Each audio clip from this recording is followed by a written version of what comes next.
Good morning, this is Hama.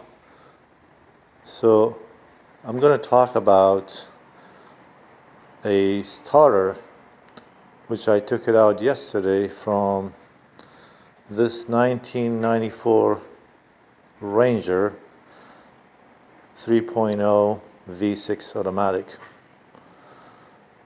After I did a series of tests, I started with the battery, then I jumped on alternator, and then I checked the sparks. Everything was fine, nothing wrong, but car still wouldn't want to start. So I decided to check the starter. I thought the starter is the problem. Well, before that, I checked the relay and still the car wouldn't want to start. So finally, I went and bought a new one, and here's the box. But here's the old one, because I already took this old one out and I put the new one. Now, this old one, it has one problem that if I knew what I know now, I wouldn't change it out. But if you look at here, that's the ground, and here's the hot pole. This thing was loose, was very loose. So if I just tied this one real tight, I probably wouldn't have to change it out. But it's too late. I changed it.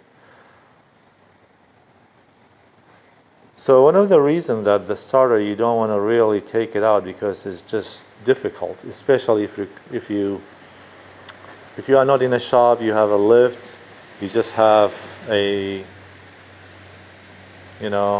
like I had yesterday. I had to work in dark. I had just a flashlight, and I had to crawl down. And if you look at right here, the starter has three 30 millimeter bolts, and it's actually located like that. So this is located exactly underneath the oil filter. So if you come around here, if you look at all those electricity connections thing, there's a red cap. It's a plastic cap just for protection. If you just pry it out with your hand, or even with a screwdriver, you can actually get into these connections and then tie them up. That way you don't have any issues as far as loosen concern. So hopefully next time, before you decided to change out your starter, just tie these connections, and you never know, that's the only problem. But for me, it's too late. I already changed it. So that would save you what, like a couple hours work, and then $100. So hopefully this video will help. Thank you. Have a good day.